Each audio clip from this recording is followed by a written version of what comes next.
I need to read the following at the outset of this meeting. In accordance with Utah Code Section 52-4-207, subsection 4 of the Utah Open and Public Meeting Act, I have determined that conducting an electronic meeting of the Centerville City Planning Commission within an anchor location presents a substantial risk to the health and safety of those who may be present at the anchor location. This determination is based on the facts and circumstances surrounding the COVID-19 pandemic. Considering the continued number of COVID-19 case counts in Utah, meeting in an anchor location presents substantial risk to the health and safety of those in attendance because physical distancing measures may be difficult to maintain at City Hall. So we're going to continue to do our meeting via Zoom. And given the case counts that I've been seeing coming out lately, I suspect we're going to be doing Zoom meetings for the foreseeable future. So hopefully we can get those down. Let's start with the Pledge of Allegiance. I pledge allegiance to the flag of the United States of America and to the republic for which it stands, one nation, under God, indivisible, with liberty and justice for all. All right, and I've asked Commissioner Kerr to give us a thought or legislative prayer, so I'll turn the time over to him. Okay, very good. I'm going to share something real quick. Everybody see that list of words? Okay.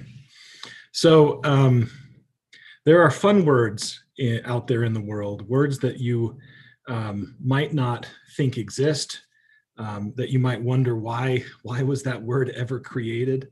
One of the ones that I've often heard is Schadenfreude, and I'm sure I've not pronounced that correctly, but it's taking joy in somebody else's sorrows. And there's another word that I ran across a couple years ago, and it impressed me as a word that finally encapsulated some moments that I've had in my life. It captured a feeling that I had difficulty describing, but that I've had an experience of, and I just wanted to share that with the commission. So as you know, Shakespeare made up a whole bunch of words, and when his plays were current, he had to get it past what was in essence censorship, because you couldn't talk badly about royalty. And so he made up words, and most of you probably know that. I knew that, but I hadn't ever looked at the words that he made up. These are some of those words. Imagine life without some of these words. Kind of crazy, right? So this is just a collection of some of those words. Now there's a word that I ran across that I want to share, and it's sonder, S-O-N-D-E-R. And have you ever had a moment in your life when you realize the unimaginable breadth and depth of what humans experience every day? That you're just one of billions. And that is pretty much sonder. Sonder, the definition is the realization that each random passerby is living a life as vivid and complex as your own. And the inventor of this word is John Koenig. I can't pronounce his last name either. This is what he has to say about this moment, this feeling, this realization that even though you're the hero in your own story, everybody's the hero in their own story. So here's what he says. You are the main character in your story, the protagonist, the star in the center of your unfolding story. You are surrounded by your supporting cast, your friends, your family, they all hanging in your orbit. Scattered a little further out, a network of acquaintances drift in and out of contact. And there in the background, faint and out of focus, are your extras, random passersby, each living a life as vivid and complex as your own. They carry on invisibly around you, bearing the accumulated weight of their own ambitions, friends, routines, mistakes, worries, triumphs, and inherited craziness. When your life moves on to the next scene, their life continues to flicker in place, wrapped in a cloud of backstory, inside jokes, and characters strung together with countless other stories that you will never be able to see, that you will never know exists, in which you might appear only once, as an extra, sipping coffee in the background, as a blur of traffic passing on the highway, as a window lighted at dusk. That's my thought. That's pretty cool. I have to admit, Mason, you put that list up and I was trying to figure out how they all connected at first, right? Like, what is this list that he's pulling up? It also reminds me of the fact that I read that I think it was Webster's dictionary that has now recognized the word irregardless, which as an English major just makes me cringe, right? But I guess like the language moves on and it develops, some of which we may like and some of which we may not. So I guess we owe it to Shakespeare and others for Sure. advancing things. So that's Do you really want me to- interesting. Do you want me to lead out with a prayer? Yeah, you're welcome Okay. to. So on the heels of pondering how everybody is an independent unit, just ponder the Sonder. I'll bow our heads real quick. Dear Father in heaven, we're grateful for the time we have to meet together to conduct the public's business. We ask for thy guidance, for patience, for understanding and insight. And we ask for these things in the name of Jesus Christ. Amen. Thank you very much. Okay, we've got a rather skinny agenda today. So let's start with the first one. We have an administrative decision. This involves Bank of America and some building elevation design changes. So I will turn the time over to staff. Thank you, Chair Heyman. I assume you can hear me? Great. I tried to quickly email you this schematic. It was reviewed by the RDA on Monday night. They made some changes. They were major changes in the sense of design, but they weren't major as far as materials. They added to the back of the building the additional pure and freeform Roma material onto the back area. So we waited for Orlando, the applicant and the architect, to get that to us so you could see exactly what the RDA approved. Just so you know, the RDA has an additional role to play on the design and architecture. For those of you that may not know, the property that involves where this Bank of America would reside, as well as the MTC area, was previously City Hall and the ball fields. And when that property was sold, the redevelopment agency retained rights to review the use, the user, and also the architecture. And so they maintained a broad discretion. So as you are aware in your final approval, there were two conditions that you had on your final site plan. One is you delayed approval of the architecture till they brought back some new schemes to match some of your discussions. And then also they were to appear before the RDA in order to secure the RDA approval. I did attach in your packet the commission approved architecture. You saw the two exhibits. It's the latter of the two that were approved by the commission. That was the debate mainly centered, I think, on coloration of the materials, whether they were shades of dark tones or lighter tones. You, as I recall, as a commission approved the lighter tones. You'll see quite a bit of change to the form of the building. If you look at the top-down view, the RDA was very focused on an element that they saw early on when they approved the use and the user. So you see that arch wall feature that towards the front of the building, and the canopy was added by the RDA discussions to kind of match that feature.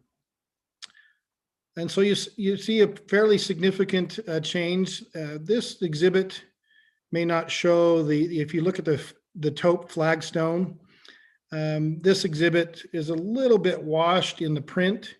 It's actually a little bit darker than the white stone that you saw previously. That was a coloration they wanted. The RDA wanted a darker shade. The RDA was looking a little bit at materials and a little bit at some contrast. And so this is the version the RDA has approved. From the point of staff, this is an enhancement to the features of the building. And as part of that enhancement, there's been some changes in architecture.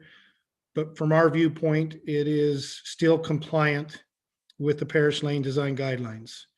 And so we're hoping that the Planning Commission would find the same, particularly since the RDA has a lot of discretion and this is where they landed.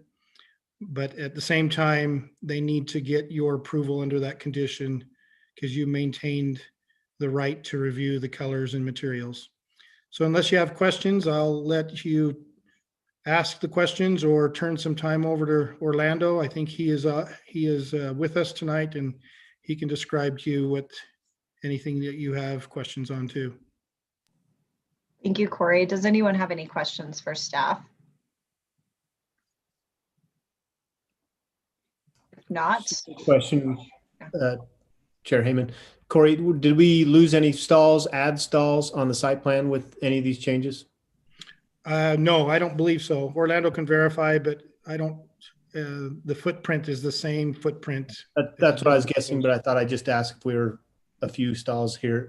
Yeah, that's correct. No site work reduction. It was primarily the architecture was modified. okay. And we will invite Mr. Taylor to step forward and speak to us. Is there any other questions for staff before we do that? No, if not, we will invite the applicant to join us. You're welcome to unmute your video there.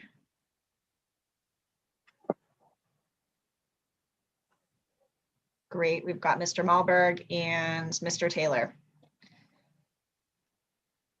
Good evening. Any questions for the applicant?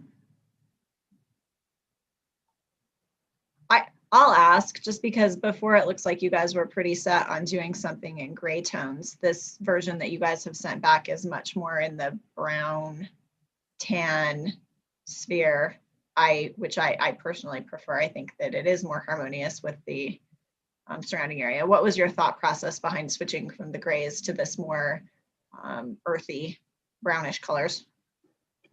Well, after we met with the RDA, that was a concession that the RDA suggested, and that's how we arrived at the warmer tones. It was completely opposite of what the Planning Commission had previously decided, so that was somewhat of a challenge, but we came to that agreement that we could possibly make that modification. I like it. Thank you. Any other questions for the applicant? Seeing none, we appreciate you and we'll ask you to go ahead and mute your video cameras. Any further questions for staff? Discussion or debate? I like it a lot better personally. So I was excited to see it. I think the RDA did a good job. I really appreciate the different types of styles that they have, right? They've got like a wood looking element, they've got the rock looking element, they've got sort of this new, I still don't love the white, but it's still a lot better than it was before. So I think that it creates a little bit a more interesting architectural feel to the building. Corey, do you just need us to make a motion to approve this thing?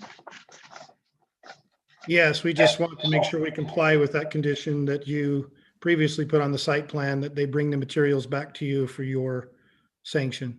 Okay, I don't see a proposed motion in our staff report. Do we need a formal motion or are you okay with just our informal go ahead? Last time, I think you made a motion on the specific architecture, so we probably ought to repeat it for the record. I can make a motion. Oh, there we go. Lisa popped on, but she popped off because I think we were doing what she wanted us to do. Go ahead, Becky.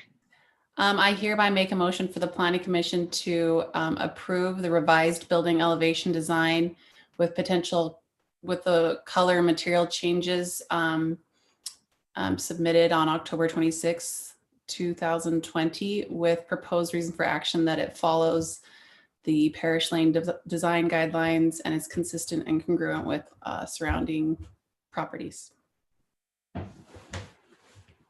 Well stated. Do I have a second? Second. It's been moved and seconded. Any further discussion or debate? If not, we'll start with you, Commissioner Summerhill. Aye. Commissioner Wright, Aye. Commissioner Daly, Aye. Commissioner Care, Aye. and I'm an aye as well. So that passes. Thank you very much. Good work to our RDA committee. I think that that's good work. I like it. Moving to the next item on our agenda. This is a legislative discussion that's been scheduled for a public hearing. We'll be discussing the general plan amendment transportation element. I'll turn the time back over to staff. Let me take just a second and make sure I can get the exhibit up for you.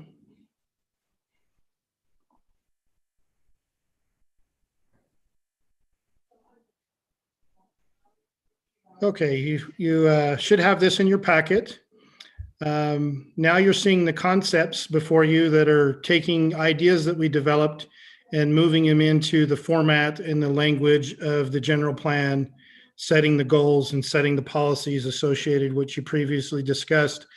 Just a quick summary for this is an official consideration for the commission to recommend amendments to the transportation element.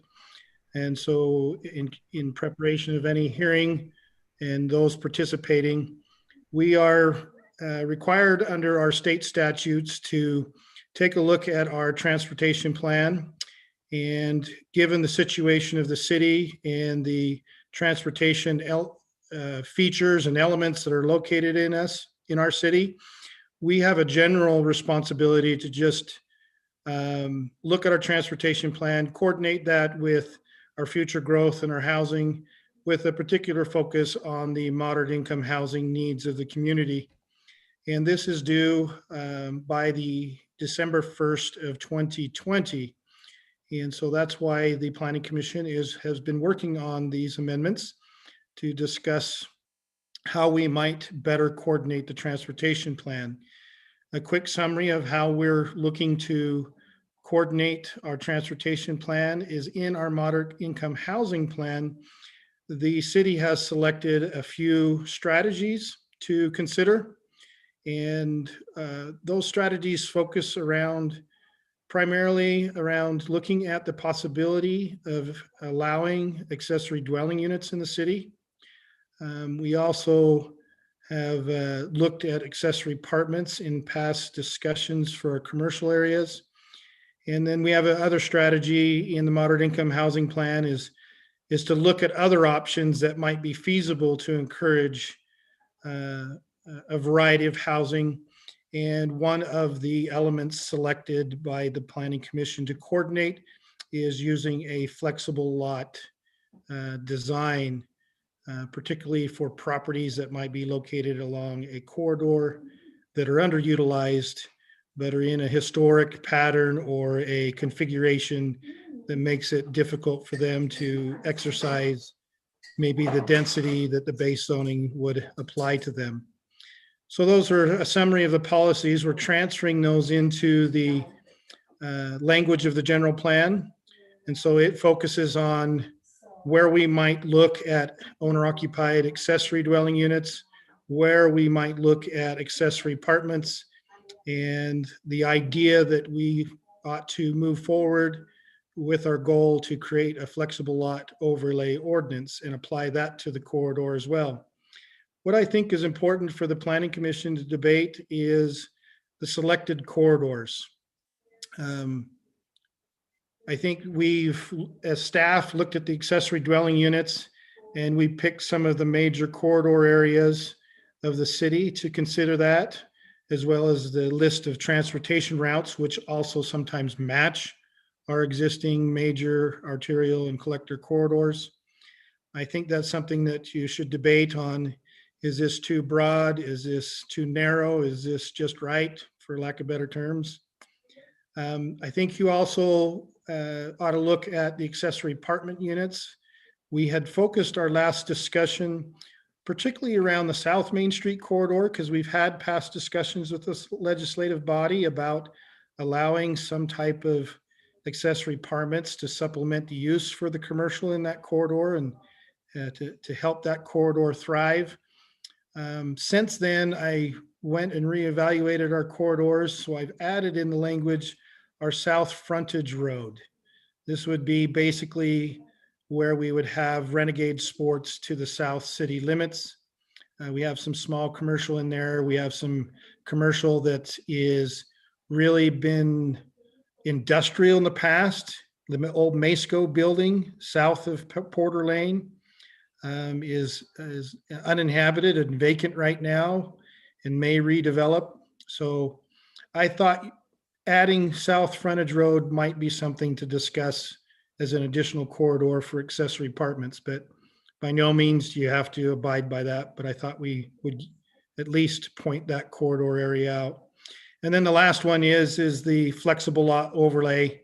And I went ahead and tied rather than a repetitive, so you can decide whether you want to be repetitive, but I tied policy 2C under the goal 2 back to the list of corridors in policy 1B.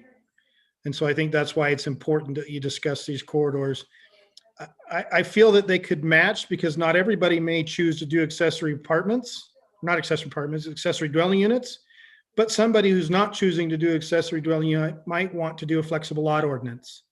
And so I thought a couple of different options in that corridor might be more useful than not. So that's why I did the repeat. But from there, unless you have questions, I'll let you debate the ideas, particularly centered around the corridors chosen.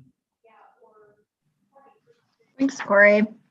Does anyone have any questions for staff? I've got a question, Corey, just as a note on your east-west corridors. And maybe this is in part of your transportation plan going forward, but you've got Chase, Porter Lane, and Fourth North. Focusing more on Chase as a comparison to Porter Lane, Chase has a lighted intersection on Main Street. Porter Lane does not. I don't know that means one is more or less significant than the other. It would be interesting to find out traffic counts at the intersection of Main and Chase and Main and Porter, and also 400 West and Chase and 400 West and Porter Lane to see how we're handling that from both a traffic and safety standpoint. It's kind of related, but unrelated to what we're focused on here. But in terms of future planning, if we're thinking that far out, are we thinking about a lighted intersection at Main Street and Porter Lane?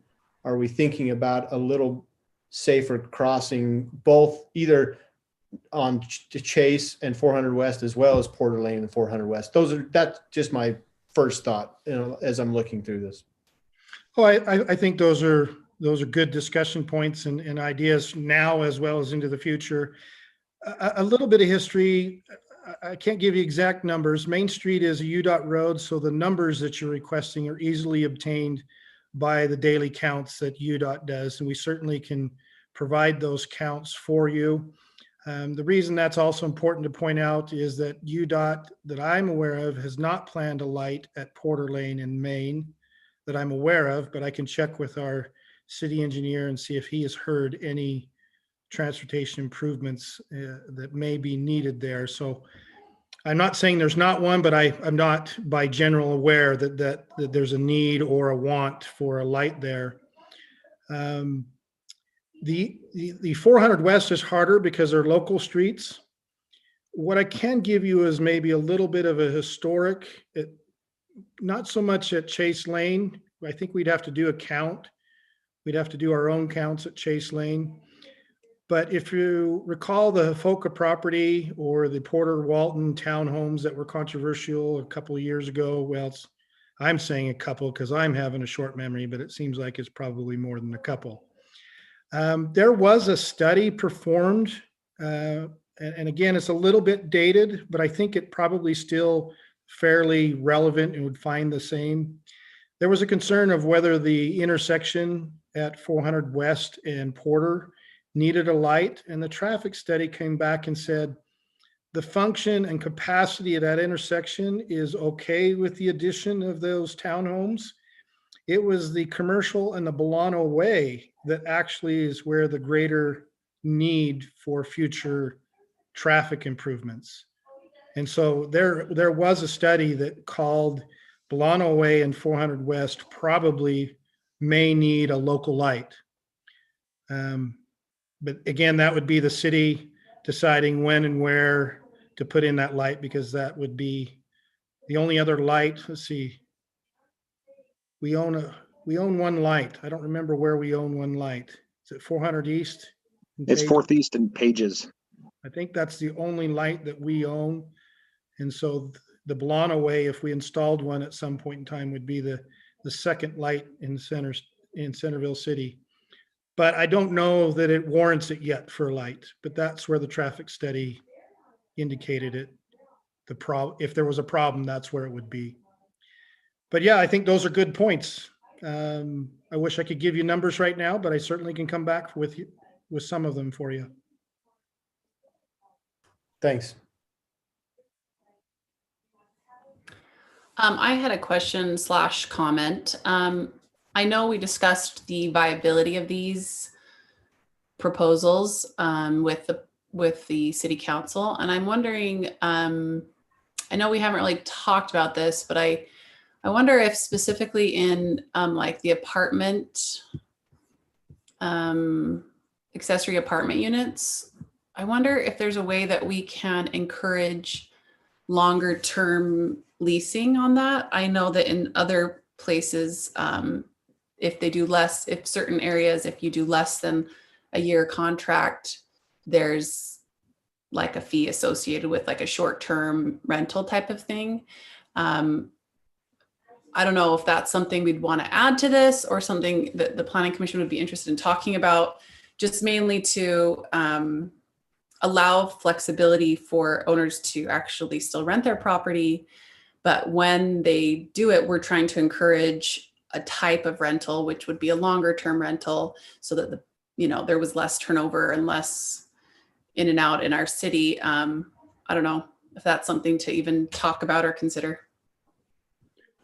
I think it's something certainly worthy of talking about, because I don't have a direct answer. The only thing that I would comment is if a municipality decides to impose some type of term, that we would want to check it against the Fair Housing Act to make sure that we don't come in conflict. And I don't have a legal answer for you on that. That would just be a place that we would want to check first. Sorry, I interrupted there for a second. But you said you just have to check legal on that. I know that Fair Housing Act, I would just want to make sure if we're passing something at a governmental power that it doesn't run awry of the Federal Fair Housing Act. And I'm not an expert on the Fair Housing Act to let you know if it's something feasible or not. Well, and Lisa could advise us on that. I know that it's in Summit County in Heber Midway area. It's a county thing. So I don't know if I know a number of cities have imposed regulations defining, short-term rental or requiring a 30-day. I think it's something we can certainly look into, but it's not really part of tonight's agenda. I think we're just trying to get the broad policy factors into our general plan so that we can meet the December deadline, but we can certainly look into that. I know that the legislature is looking at the ADU amendments that the city has talked to them about and sort of lobbied about fixing the building code. And I think that's step number one, which will really go a long way. But I think that's something to keep in mind and put on the list of things to do and research when we come back with an ADU ordinance. Okay, I just wasn't sure if that was something to talk about or include some sort of verbiage before sending up to city council to try to make sure that there's some success in some of this. Yeah, I think kind of as the staff report said, that's probably a little bit too much detail for the general plan, but okay, that's my opinion.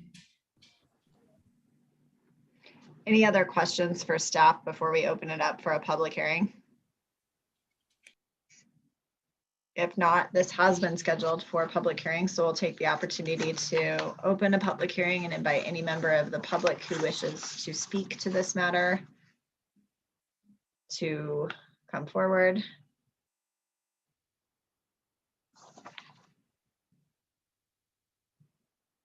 on the screen as a number. If anyone wants, I didn't see really anybody else that was on our Zoom call, but if anyone wants to dial in and provide us with comments, they can do that. I'll pause for just a moment to allow anyone who wishes. Seeing no one, I'll close the public hearing. Okay, any further questions for staff before we debate? If not, I'll open it up for discussion.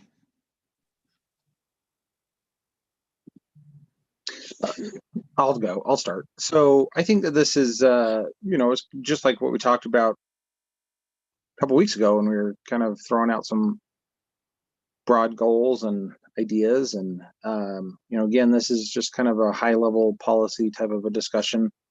Certainly the ADUs are something that we've talked about. I feel like that's something that's pretty easily doable. I like the idea of putting in or adding the frontage road to accessory apartment units. It seems like that makes sense in that area, and that would work kind of along the lines of what we had talked about for Main Street. The flexible lot overlay ordinance is something that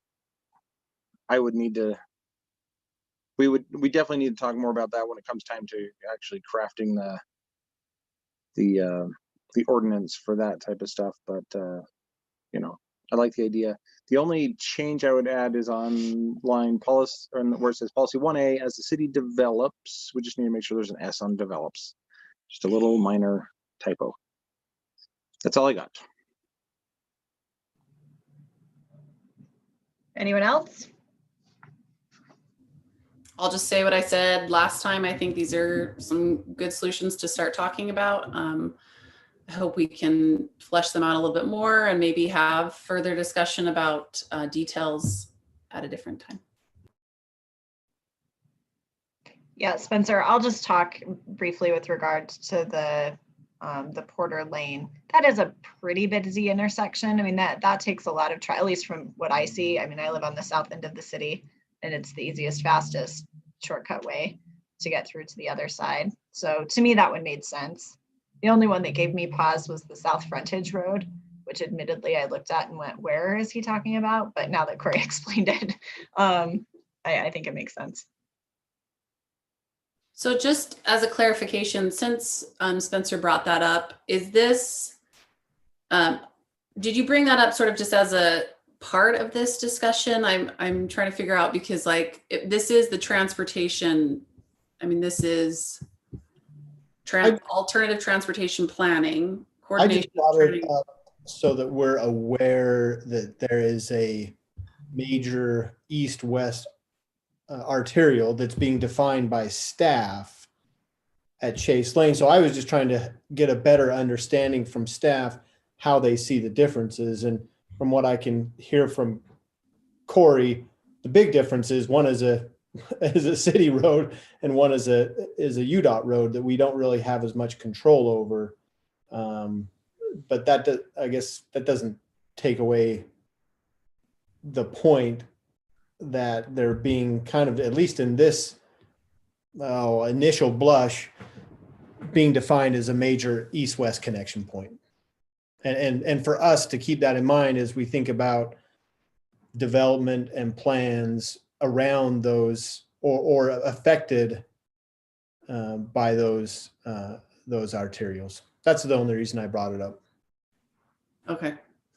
I do remember we looked into, I don't know about Porter, but I do remember we looked into Fourth West and Chase at one point, because we were advised by the police chief about kind of how there was an accident that happened there with a child that was hit.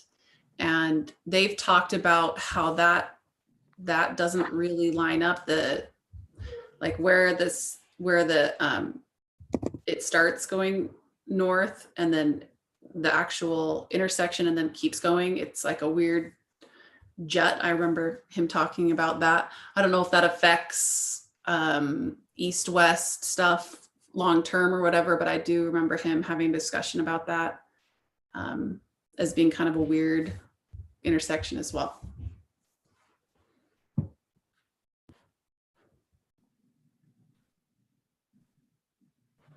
Any further discussion? Would anyone like to make a motion?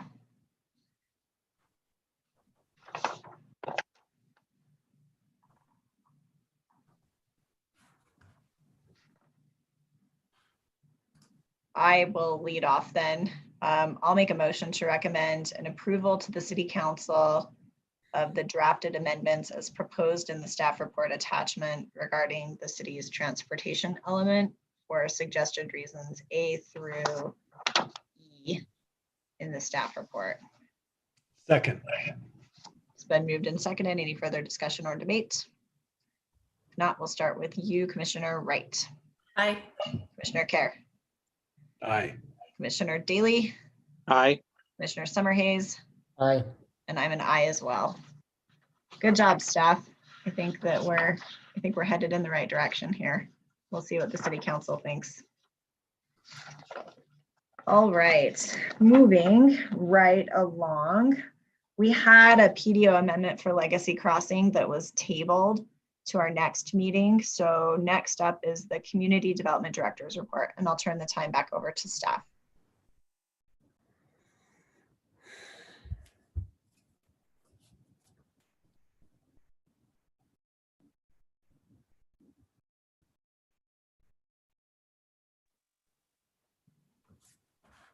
My buttons went away on me. So I just provided you the report, just a couple of things to highlight. The Summerhill Lane PDO subdivision, the council has tabled that, and you'll probably see them come at a meeting later in November, their second meeting in November. They are requiring consideration of a connection to the frontage road. So that shouldn't surprise everybody. And they also wanted them to look at the very smaller lots and look at increasing the size of those lots and redistributing that a little bit in exchange for potentially some variance to setbacks. So it was a little bit, there were like 3 different ideas pointed out in the meeting, and they're going to come back and explain that. So that was tabled. So you'll see that later. We do have a scheduled planning commission, as you indicated. Legacy Crossing, we're hoping will be ready by the time they come back. And I've added South Main Street corridor if you'd like. I don't know if McKinsey can report on other applications coming in. But I went to your goals, and since the first 2 of the year are kind of coming to at least moving forward from this body, I pulled back up the other goals that you had previously and so I wanted you to just be aware that if we move forward in our goal making, South Main Street corridor, where we're at, as you recall, COVID-19 is an engagement with the public was a concern. I assume that may still be somewhat of a concern. And then the West Centerville plan, that's the idea that the mixed use residential at the far north end be reconsidered. And so that's my report to you, unless you have questions. Thanks, Corey. It feels very satisfying to start checking things off our goal list. So that's nice. I would like to solicit input from my fellow commissioners. So, all right, we've knocked 2 things off our goals, pat ourselves on the back, and move on to our next goal. Do we want to, I guess the question for me is, I saw that the South Main Street corridor plan was coming back up. I found myself thinking, do we really want to tackle that? I mean, we had a lot of momentum, but it was really at like a public input stage. Do we want to drag that one out? Do we feel like maybe that one is better shelved for now and like try to focus on something new, perhaps the West Centerville neighborhood plan? What do you guys think? So I think that we've gotten pretty good about doing public hearings and things via Zoom. And I think we should get back on that horse and let's ride it to the finish line. Anyone else? I'd be okay if we start working on it. I don't know that I want to rush anything on that. And if there's a likelihood that what we're doing would need to have a lot of public input, which I think in South Main Street corridor it does, I would just not want any public perception that we're trying to do it in a time that would dissuade people from participating. So I'd just be cautious about how fast or how quickly we move on that.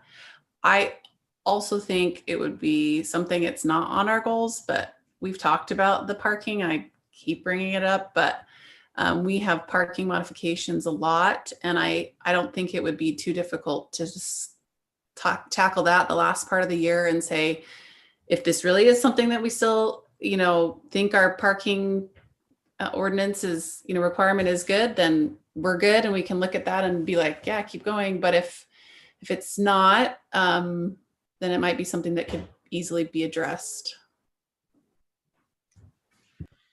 I would vote in favor of not revisiting the Main Street corridor. I think we have a greater likelihood of success on some of the other topics at this time. So Yeah, lower where would hanging you- fruit. What would the lower hanging fruit be, Mason? Anything. Any like, I'm thinking this parking modification idea is not a bad one. I mean, it's a smaller piece that we could sort of, it's not a gigantic elephant that we're trying to take on, right? It's a little section that I think would be more tackleable. Yeah. Yes, that's now my Heyman word that I have just created. I'm just gonna Tackleable. say nice Shakespearean play there. Totally. I didn't like skim milk to come full circle to the beginning of the milk. That's a terrible one. Okay. I like the idea of starting with the parking modification. You're right, Becky. It is something that we tend to see over and over and over again. We know that we require more parking than other places, and maybe that is something that we need to revisit. Okay, well, I propose then that we direct staff to come to us at the next meeting and let's talk about parking modifications. Let's look at what our current regulations are, what other cities are doing, and whether we need to make some changes to that. Okay. One other thing with regard to training. So I was on my big training bandwagon at the beginning of the year, and then I felt like everything got derailed. Lisa, where are we in terms of training? Have we squeezed in all of the applicable trainings that we need? I know there have been some recent issues in the news with regard to open meetings and grandma, and I was thinking maybe it might be a good time to revisit that issue if we haven't already hit it. But what do you think, training wise? Are we covered? Is there something that we could do on a light agenda next time? Yeah, well, I think there's an opportunity for training. There's no statutory mandate at the moment, but our insurance company does require land use training for the city council and the planning commission. But they are looking at some legislation this year to require up to 4 hours for planning commission members. Now that can include, it's kind of broad, but I always like to stay ahead of the curve. And I thought that was a good goal to kind of ballpark 3 to 4 hours of training each year for the planning commission. So, but I think, we started out strong last year, and we can certainly provide some smaller modules of training as our agendas allow. It's been kind of busy lately, but yeah, if it looks like a light agenda, maybe Corey can just let me know and put something on there. Great, let's do that. I'll defer to staff in terms of how heavy or light it is, but if it looks like it's something that we can put in, I'm always a proponent of training. So, especially if we can resurrect some of Lisa's awesome slideshows with any. Yeah, I haven't gone anywhere, so. Vacation pictures. Oh, darn. Well, I feel like there's a way you could make it still pretty interesting, even without vacation travel pictures. opportunities this year, so we'll see. I feel so homebound, Lisa. Even if you want to go pull old pictures so I can feel like I'm voyaging somewhere, that would be great. We will live vicariously through those. Yeah. Excellent. Okay, I like it. I think that those are good plans. And the last thing on our agenda is the minutes for October 14th of 2020. So we will do this in the ordinary course, going page by page. If you have any corrections or comments, let me know. So we'll start with page 1. Page 2. Page 3. Page 4. Chair will entertain a motion.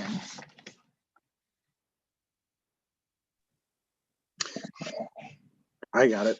I move we adopt the minutes of the Planning Commission meeting of October 14th, 2020 as unamended. Second. Been moved and seconded. Any further discussion or debate? All those in favor say aye. Aye. Aye. All together now. And anyone opposed? Nope, that passes. Okay. And with that, I think we're done. So appreciate all of you guys for being here, and I'll see you guys at our next meeting. I move we take care. adjourn.